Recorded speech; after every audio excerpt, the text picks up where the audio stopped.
সাহরি খেতে খেতে ফজরের আজান দিয়ে দিলে করণীয় কি? সাহরি খেতে খেতে যদি ফজরের আজান দিয়ে দেয় এবং ওয়াক্ত হয়ে গেছে, ওয়াক্ত মতোই আজান দেওয়া হয়েছে, আজান দেওয়া হয়েছে তার মানে ওয়াক্ত হয়ে গেছে, তখন আপনি খাচ্ছেন, তাহলে সেই রোজা আপনাকে আবার রাখতে হবে, এই রোজা হয় নাই। কারণ সাহরি খেতে হবে ফজরের ওয়াক্ত হওয়ার আগে আগে। ফজরের ওয়াক্ত শুরু হয়ে গেছে, তখনও আপনি খাওয়াতেই আছেন এবং গিলেছেন, তাহলে আপনার রোজা হবে না।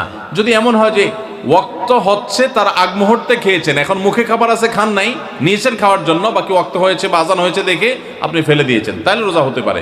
এখন দেখবেন যে ওয়াক্ত হওয়ার পরে কিছু খাইছেন কিনা, অল্প যদি খেয়ে থাকেন ওয়াক্ত হওয়ার পর, ধরুন আপনার 5:20 আজান হলো বা ওয়াক্ত হলো ফজরের, তা আপনি ঠিক 5:20 সময় অল্প একটু খেয়েছেন, এক ডুব পানি খেয়েছেন, বাস এই রোজাটা আপনার আবার রেখে দিতে হবে, কাজা করতে হবে।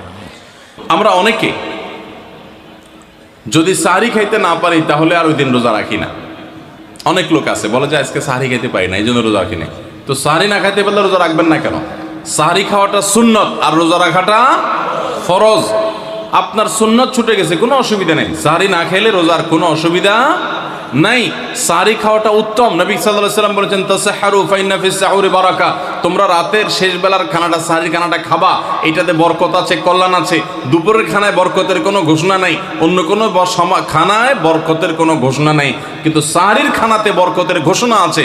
এই জন্য আমরা সাহরির খানাটা মনে না চাইলেও অল্প স্বল্প কিছু হলেও মুখে দেওয়ার চেষ্টা করব।